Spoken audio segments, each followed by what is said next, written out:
Amigos y amigas de la Radio del Sur, buenas tardes, buen provecho. Aquí estamos en su programa Horizonte Sur, creciendo en la unidad, en la Radio del Sur, para escuchar los latidos de la patria grande. Nuestro compañero Ramón Mederos Escalante y esta servidora Carolina Escarragil. Le damos gracias a la presidenta de la Radio del Sur, Nieves Valdés, en la gerencia de contenidos a Tamar Sánchez y detrás de las cámaras a nuestro compañero Jason Alcalá. Les damos además la información de que este programa puede salir no solamente en la radio, sino que lo pueden escuchar por www.laradiodelsur.com.be, en todas las redes sociales de la Radio del Sur, @la Radio del Sur, y en Telegram y YouTube, la Radio del Sur 01. También pueden ver este programa en un podcast que produce la Fundación Segundo Paso para Nuestra América, en las redes sociales de La Danta TV y La Danta Radio, que está iniciando ahorita, Ramón. Bueno, aquí estamos muy felices. Escucharon esa música con euforia, con alegría. Estamos muy felices por la victoria que obtuvo Venezuela frente a Estados Unidos, como un momento icónico como el que se presentó entre Argentina e Inglaterra en plena situación de la Guerra de las Malvinas. Ahorita estamos, además reivindicando. Yo he visto varios mensajes en YouTube, donde además en YouTube y en WhatsApp, donde además se reivindica no solamente Venezuela, ¿no? Venezuela frente a Estados Unidos después del 3 de enero, todo lo que estamos viviendo, sino que además se reivindica América Latina. Así es. Hay compañeros de América Latina que han dicho, la victoria no es solamente de ustedes, es de toda América Latina frente a la arrogancia que implicó, lo que asumieron incluso los peloteros estadounidenses cuando les dieron la medalla, ¿no?, de segundo lugar. Pero además la euforia nuestra y algo que dijo uno de los jugadores, que dijo, el año que viene nosotros vamos a estar de primero y los demás que se arreglen. Eso fue maravilloso. ¿Tú qué piensas, Ramón? Bueno, nada, estamos muy contentos y el pueblo venezolano todo contentísimo por este triunfo épico de la selección venezolana frente a Estados Unidos. Ahí Venezuela le aplicó el descombombulador, el arma esa extraña que Trump dijo que había usado contra Venezuela el 3 de enero.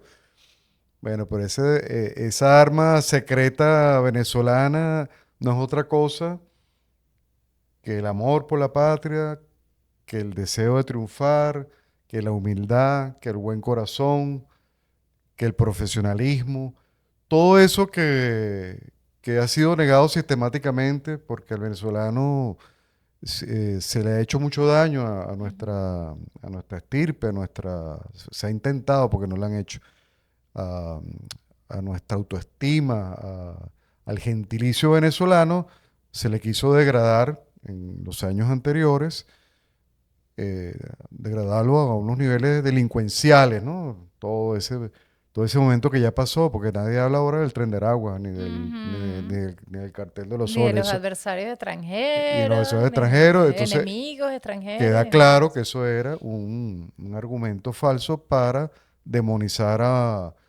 al venezolano y a la venezolana. Y aquí hemos dado cátedra de pureza espiritual, de fervor patriótico, y ahí en el terreno de juego vimos la verdadera esencia del ser venezolano. Tú sabes que hubo algo que dijo uno de los jugadores que me llamó mucho la atención y me pareció hermoso, y es que uno de los periodistas le pregunta, ¿cuál es el secreto de ustedes? Y él dijo que somos familia. O sea, Así es. nosotros nos entendemos como familia, ¿no?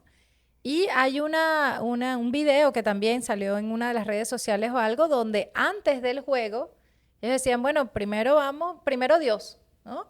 Y agradeciéndole a Dios por la victoria que vamos a tener en este juego. Y de hecho la tuvieron. La Sí. tenemos todos los venezolanos y venezolanas. Yo hacía mención a eso de Trump, que él habló de que habían utilizado contra Venezuela el desbombulador. Porque fíjate, Estados Unidos parece estar perdiendo, y esta cosa no es juego, aprovechando de usar las palabras clave, ya que estamos hablando de deporte, que esto no es cosa de juego.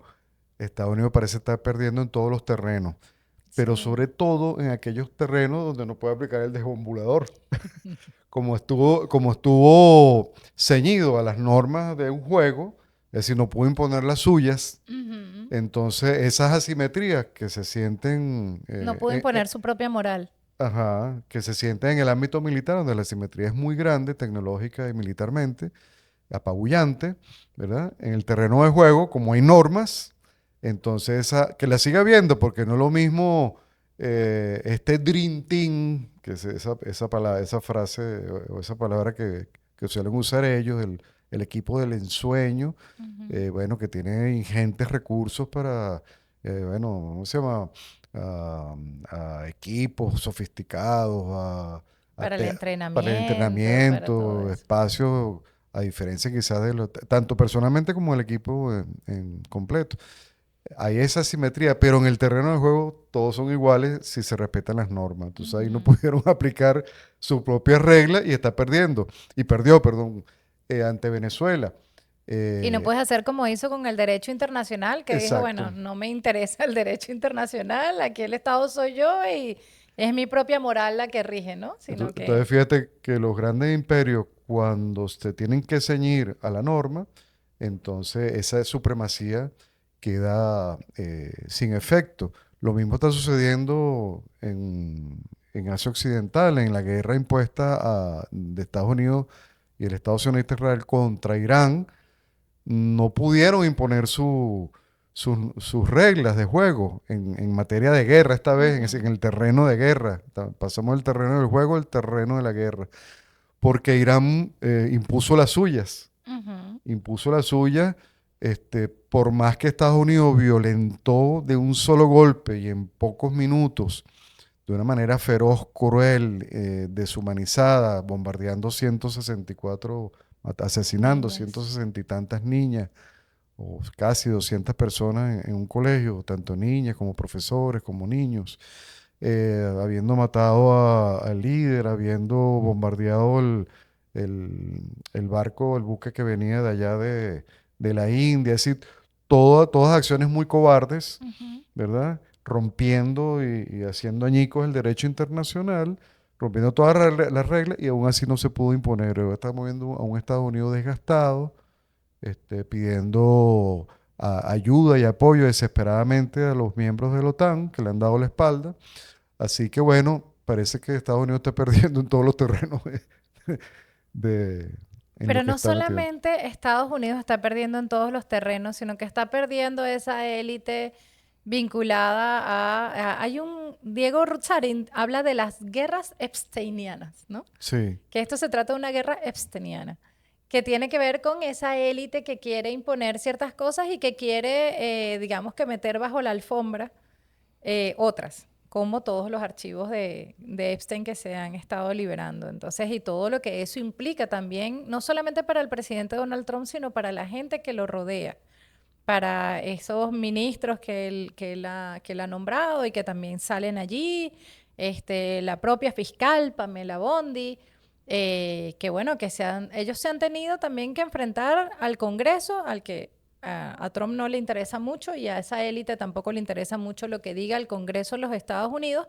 pero se está enfrentando también a una población que no solamente no quiere la guerra, sino que sabe que además ese gasto que se usa en la guerra, el aumento de esa deuda externa por 39 trillones de dólares, todo eso afecta es al ciudadano común, que es el que paga impuestos en Estados Unidos, ¿no? Y ese y una ciudadano deuda común, que a cada minuto que pasa va incrementándose, ¿no? Escuché por claro, allí, tú me corrías, cada minuto que pasa creo que es $1 millón que se suma a esa deuda. sí, es impresionante cómo aumenta, pero aumenta sobre todo por las guerras, por todo lo que está haciendo el complejo militar, Más los industrial, gastos financiero, en que comunicacional. está incurriendo, ¿no?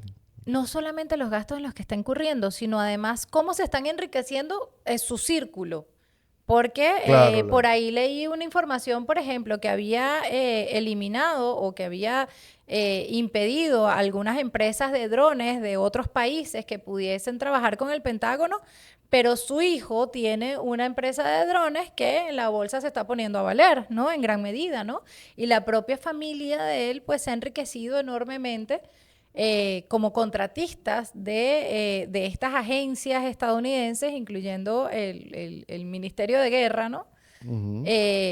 Precisamente para lo cual necesitan más guerras, porque para eso producen armas. Entonces están muy vinculados al complejo militar, industrial, financiero, comunicacional y al AIPAC y a todo este grupo de lobby sionista, ¿no? Que hay dentro de los Estados Unidos.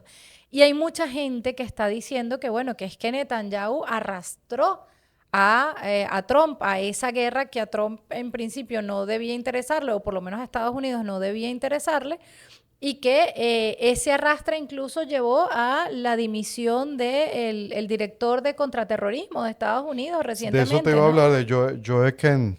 Sí, que dijo, Bueno, mira, o él sea, dimitió, ¿no? dimitió, claro, por eso te dije de la dimisión, de la renuncia, ¿no?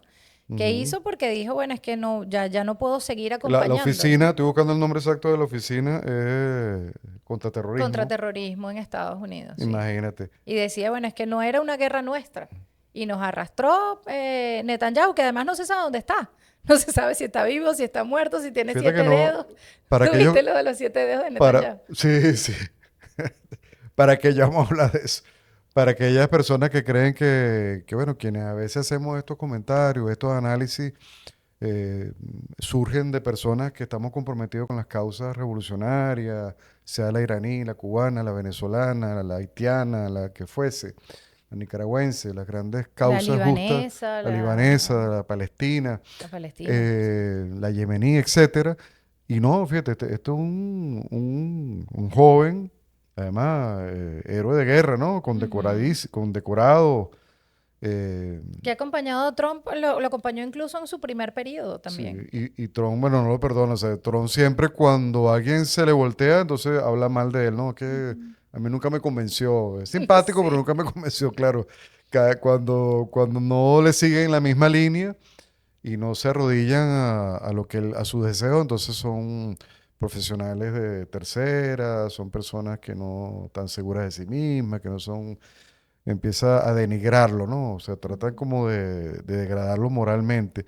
Pero este Joe lo dijo, lo ha dicho en algunas entrevistas que ha tenido, lo ha repetido, es que no hay razón para entrar en una guerra contra Irán, porque no hay ninguna amenaza real, ni cierta, ni inminente, contra Estados Unidos. Irán jamás ha amenazado a Estados Unidos, Irán jamás ha ido o afectado ninguna nación a su alrededor, mucho menos Estados Unidos.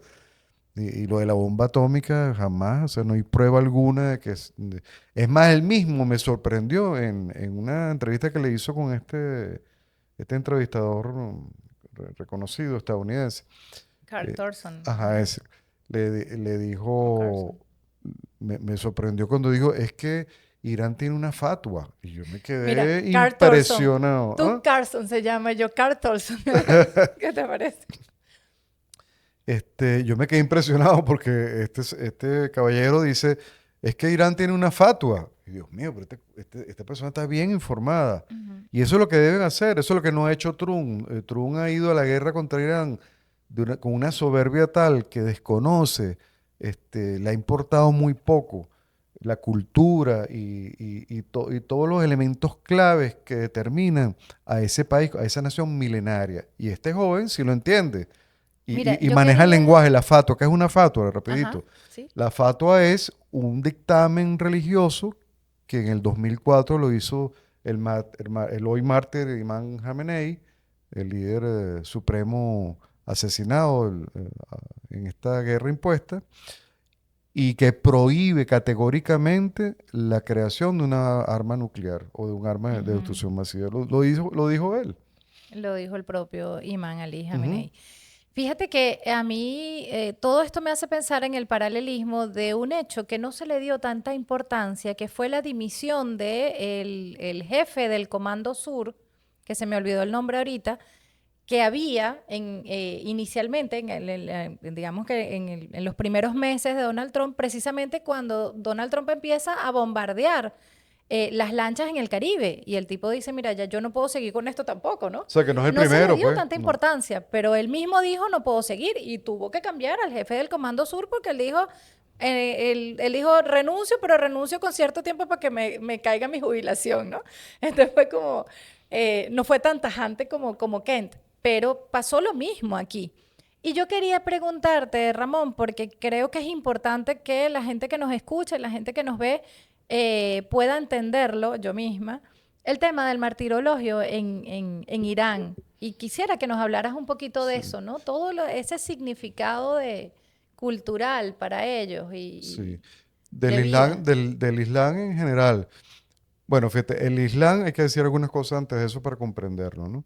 El Islam se concibe como, desde el punto de vista político, o sea, el Islam es político por naturaleza, porque establece, eh, bueno, esa dicotomía dialéctica entre el bien y el mal, pero sobre todo entre el oprimido y el opresor, a favor del oprimido y contra el opresor. Es una obligación del musulmán Mm, luchar contra el opresor, defender al oprimido. Dejarse oprimir es un pecado desde el punto de vista islámico. Y el mm, Islam se concibe también como una revolución, porque a pesar de que tiene 1500 años, desde que la revelación del Corán al profeta Muhammad, el Islam a lo largo del tiempo se ha ido adaptando a todos los tiempos históricos, ¿verdad? No de una manera anacrónica, sin perder su fundamento. Aquí hay un debate interesante de hablar de lo que es el fundamentalismo, ¿no? Porque una cosa es respetar y ser coherente con los fundamentos y otra cosa es ser fundamentalista desde el punto de vista ya de una lectura literal de un texto sagrado, como lo hacen los tarifistas, etcétera, etcétera.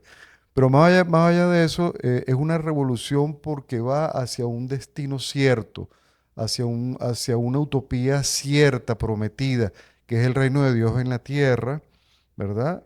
Y entonces evoluciona hacia ese camino, en esa dirección.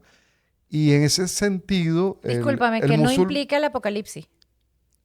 no un apocalipsis, es la destrucción, el fin de la maldad y Ujú. el reino del bien, de la justicia y de la verdad. O sea, es el fin de la malignidad en Ujú, los hombres, en las mujeres, en lo que estamos viendo. Pues ujú. esta guerra ahorita en Irán, contra Irán, es lo que decía, es la élite Epstein contra otros niveles más sublimes de moral y de ética.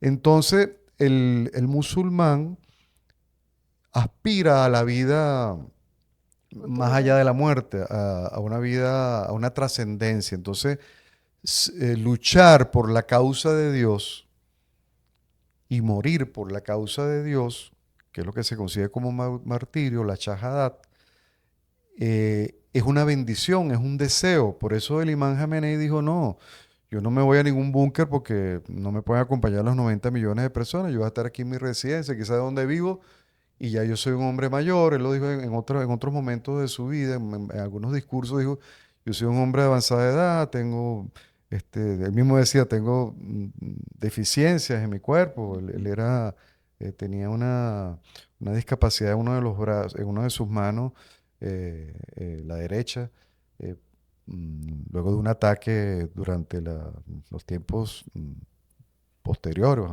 en tiempos de revolución, en los años 70. Y digo, bueno, la mayor felicidad que yo puedo tener es el martirio. O sea, el martirio es el beso de Dios en la frente del combatiente que lucha por la justicia, por la verdad. Entonces, Qué el hermoso, ¿no? iraní, el iraní, el chiita, desea la muerte no como un castigo, sino como una trascendencia y una bendición. Pero vamos a un corte y seguimos explicando este concepto en lo que regresemos. Hola, estamos de vuelta acá en Horizonte Sur, creciendo en la unidad. Carolina Escarragil y este servidor Ramón Medero Escalante.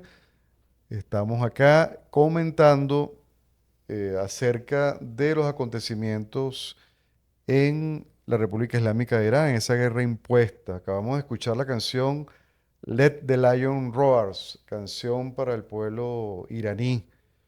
Están dentro de las canciones revolucionarias que se escuchan sobre Irán.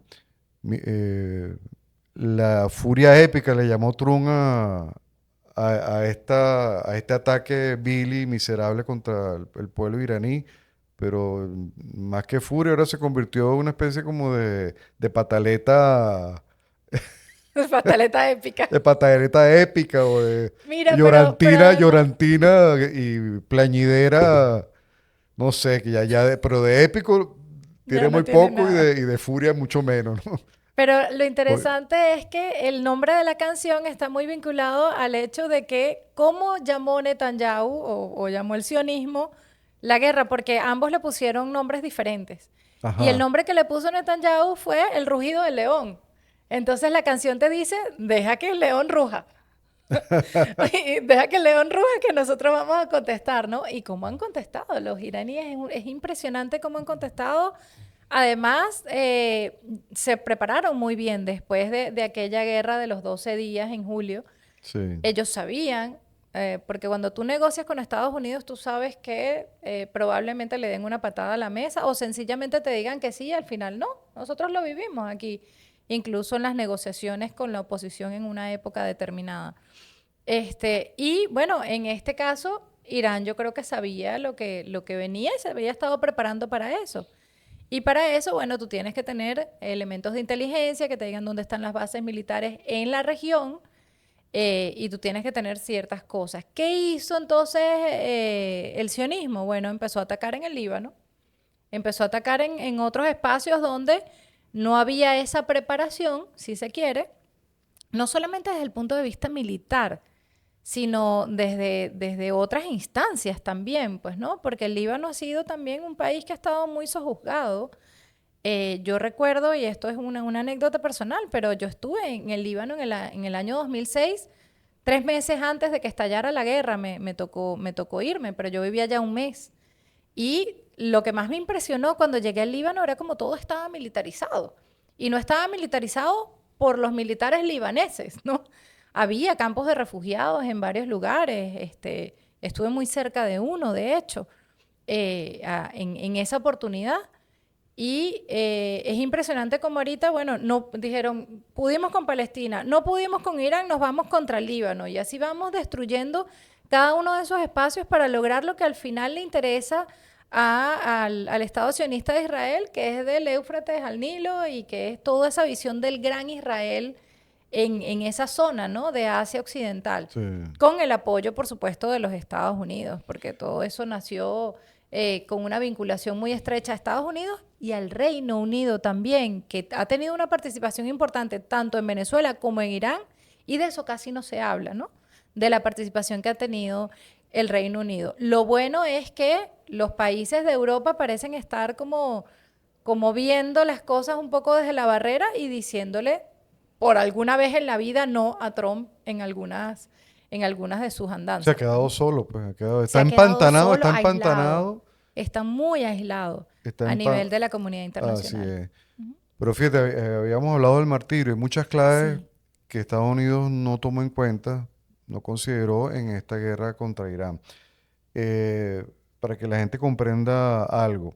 Fíjense, tras la amenaza de Trump de lanzar un ataque terrestre y apoderarse de la isla iraní de Hark, que Ujú. está allí cerca del estrecho, eh, a diferencia de la población colona ocupante de la tierra palestina, de esa ciudad que se hace llamar Tel Aviv, las personas de manera desesperada corren huyendo de la guerra porque es un país que no les duele, porque no tiene ningún sentido de arraigo, no tiene ninguna Netanyahu se raíz. fue para Grecia, no lo aceptó y se fue para Alemania, ¿no? Y Exacto. no sabemos si Y la está gente muerto o entonces está de migra parranda. para Chipre, como casi todos tienen doble nacionalidad, o hacia Europa, o hacia Estados Unidos, se van bueno, hacia los países, corren, huyen, Ujú. porque no tienen ningún arraigo. Pero en cambio los iraníes, sobre la base de lo que dijimos del martirio, fíjense, por miles compran billetes para viajar a la isla para estar allí presentes.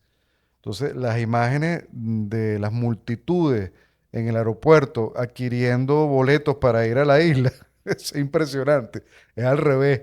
Salen todas las noches el pueblo iraní para que entiendan el corazón y la sangre iraní milenaria, porque se está enfrentando a un país que tiene apenas 200 y tantos años de fundado, contra uno que tiene 7000 años de historia, con una cultura, bueno, imagínense, enorme. todas las noches salen a festejar, a festejar, no, a demostrar su amor por la patria, con las banderas, con las imágenes de los mártires. Bueno, están todo el tiempo en la calle el pueblo, con los niños en brazos, todo el pueblo sale a la calle, tratan de vivir su vida Hay algo muy normal. importante, Ramón, y es que tanto en Irán como en Venezuela, el interés de ellos era un cambio de régimen y para eso utilizaron lo que se llama una estrategia de decapitación, ¿no? Ujú. Pero en ambos casos fue todo lo contrario. O sea, ellos Claro, pensaban que iba a llegar la oposición, hablaban del hijo del Shah Reza Pahlavi, pensaban que iba a llegar una figura que fuera, digamos, que se les arrodillara a ellos, como estos señores de escudo de las Américas y tal, y que aceptara todos los designios de los Estados Unidos, de Israel en este caso. Y todo lo contrario. O sea, al final las manifestaciones en Venezuela fueron liberan a Nicolás y a Cilia y fueron más bien apoyando a Delcy, Delcy avanza, tienes la confianza. O sea, han sido unas manifestaciones más bien de cohesión de la patria, ¿no? De cohesión del ser así es. patriótico, que lo sentimos incluso en los jugadores del juego de béisbol. Pero además, en Irán fue igual. O sea, ellos creían que la gente iba a estar en contra del imán Ali Khamenei, que iban a estar en contra del nombramiento del nuevo imán, que iban a estar en contra de todo lo que se había logrado en revolución. Y lo que hizo fue cohesionar a la gente para defender la revolución. Así Entonces es. hay una lectura errónea de los Estados Unidos, de esas élites epsteinianas, una lectura errónea de cómo son los pueblos de este lado, ¿no? Y toda esa visión de la guerra popular prolongada también. Porque hay allí están confrontadas dos teologías, dos espiritualidades y dos éticas, porque Y dos bloques históricos. la maldad también tiene su ética, ¿no? Negativa, pero la tiene. Es una teología de la opresión, de la muerte, es una espiritualidad de la maldad, que también contra una visión humanista, noble, sublime, que es la Revolución Islámica de Irán, que no es por idealizarla, porque hay contradicciones como en todos lados. Pero fíjate, en la Constitución, Israel, por ejemplo, Estados Unidos de Israel no tiene constitución, ni tiene fronteras delimitadas, ¿no? Pero en la Constitución, en los artículos 107, 109, artículo 5, se establece cuáles son las cualidades, los atributos morales que debe tener el líder supremo y que tiene que ser considerado por la Asamblea de Expertos para su elección. Y tiene que ser un hombre honesto, entonces un hombre honesto, con sensibilidad, querido por el pueblo, respetado por el pueblo, con criterios para la administración de los bienes del Estado, con valores sublimes, conocedor del Islam, conocedor de la jurisprudencia, un sabio, pues, un Bueno, este sabio. tiene un doctorado en matemáticas de Kant y tiene, Ajá.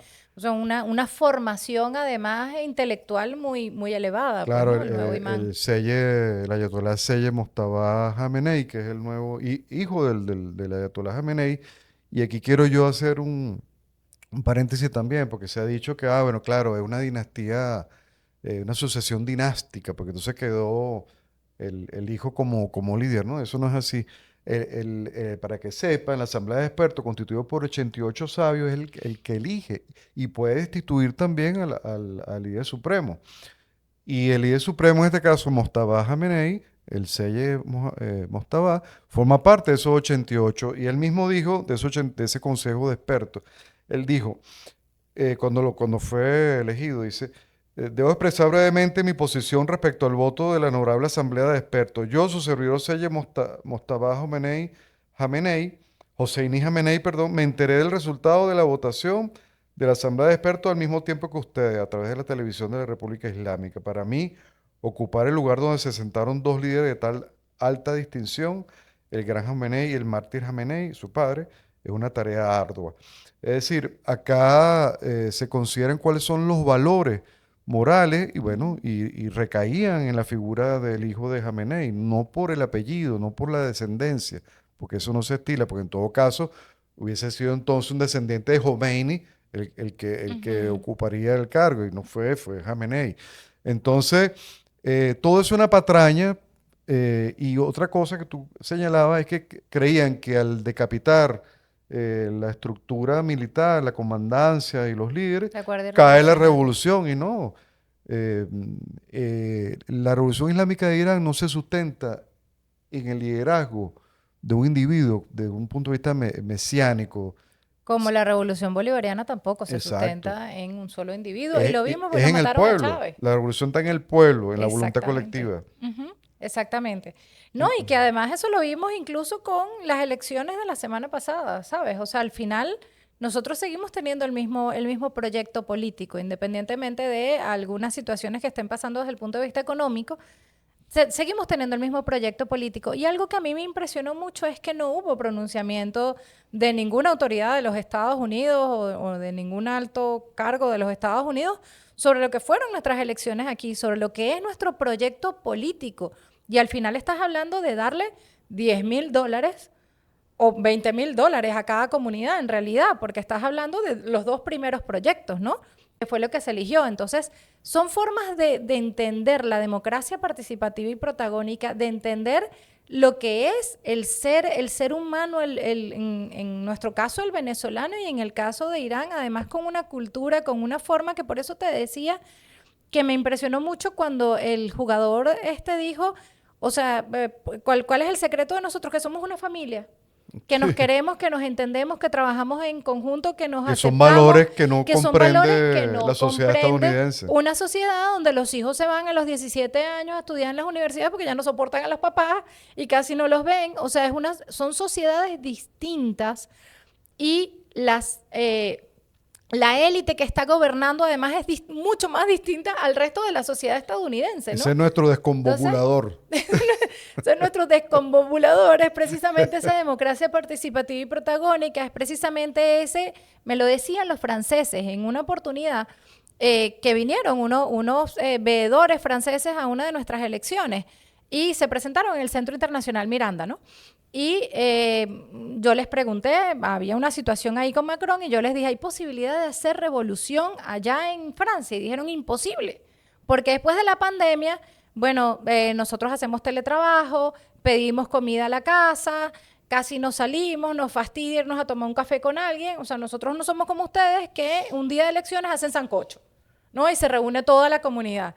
Era impresionante ver los videos de la gente en el medio del juego de pelota, donde estaban en las comunidades viendo el juego y emocionados por lo que estaba pasando y era medianoche. Sí, sí. ¿Sabes? O sea, la gente se reúne incluso a ver un juego de pelota en la comunidad y ponemos pantallas, no ponemos Y pantallas. salimos a celebrar en las Esas calles. cosas no Y pasan en los Estados gente que no Unidos. se conoce se abraza y celebra y festeja y se ríe. Exactamente.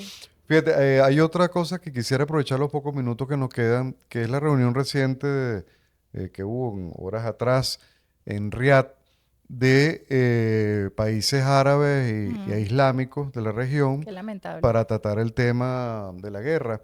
Y triste y lamentable porque los países, estas petromonarquías, que Ujú, para nada son democráticas, nadie dice nada de eso, ¿no? ujú. O sea, cuando se habla de un modelo antidemocrático, entonces se habla de Venezuela, se habla de Cuba, se habla de Irán, que son más bien bastiones y modelos eh, alternativos de una visión, de un nuevo modelo civilizatorio, pero estas monarquías que si son verdaderamente retrógradas, ¿verdad? Ujú. Donde se violentan todos los derechos, donde se esclaviza al ser humano para esas construcciones eh, súper, bueno, no sé ni Bueno, que cómo, apoyan las visiones inmobiliarias de Trump, ¿no? O sí, sea, más o pero menos. en esas proporciones Sí. tan descomunales, pues, que es como vergonzoso, son tan exageradas que crean como una distopía, es más bien es Ujú. como distópico ver esas islas hechas artificiales de arena, esos edificios, ¿para qué tanto lujo? ¿Para qué tanto? Y fíjate que a la hora de la verdad todo eso se puede caer, todos son cascarones vacíos que no Ujú, tienen ninguna importancia. Y en esta reunión, entonces se le acusa a Irán de estarlos atacando. O sea, ujú, tienen el momento histórico es este para que ellos vuelvan al redil y entiendan la importancia de la unidad árabe, pero contra el verdadero enemigo que es Occidente, ¿verdad? Donde Irán siempre ha sido un aliado, aunque Irán no es árabe, es musulmán, un país musulmán, y no ha hecho otra cosa que defender a un país árabe como es el país, como es la tierra Palestina. palestina Ujú. y El y al Líbano. Líbano. Entonces escuchamos un individuo como este Aoun, que está al frente del gobierno libanés, Joseph Aoun, dice, estamos decididos a liberar al Líbano de la influencia iraní, como haciendo creer que el Estado sionista de Israel está invadiendo y atacando el sur y a Beirut, el sur del Líbano, porque ahí está presente Hezbolá. Pero ¿y acaso Hezbolá, es decir, las invasiones, las agresiones sionistas contra el Líbano son a raíz de Hezbolá? No. O sea, desde que la entidad sionista se produjo en el 48, el Líbano siempre ha estado amenazado y atacado, porque toda la Nakba, buena parte de la Nakba fue a dar allá al Líbano, se le dio espacio, refugio a Mm. los libaneses, y allí siempre han sido objeto de ataque. Entonces, decir descaradamente que la culpa es de Irán por Israel estar atacando al Líbano es una mentira. Sí, claro, Y acuérdate que triste. también ellos reciben mucha capital, si se quiere, no solamente de Estados Unidos, sino además de todas estas empresas que están involucradas en el genocidio en Palestina. Y si no les digo, busquen el informe de Francesca Albanese para que vean cuáles son estas empresas y que están involucradas también en todos los ataques a Irán y que están involucradas en lo que es el complejo militar, industrial, financiero, comunicacional de Estados Unidos, donde ahora están los hijos de Donald Trump también involucrados, ¿no? Así que bueno, El dólar nos toca está viviendo retirarnos sus últimos momentos, ¿no? también. Así es. Porque esos países, esas petromonarquías son las que sustentan el dólar. Eso lo podemos hablar en el próximo programa. Lo hablamos en el próximo programa, claro que sí. Les mandamos un abrazo muy grande y nos vemos el jueves que viene. Un fuerte abrazo. Saludos a todos esto. Estamos con el líder supremo, Mojtaba el Seye, Ayatollah Seye, Mojtaba Jamenei, y con la Revolución Islámica de Irán, porque allí se está llevando una lucha titánica, ¿verdad? Contra la malignidad y una lucha en defensa de todo el sur global. Hasta luego.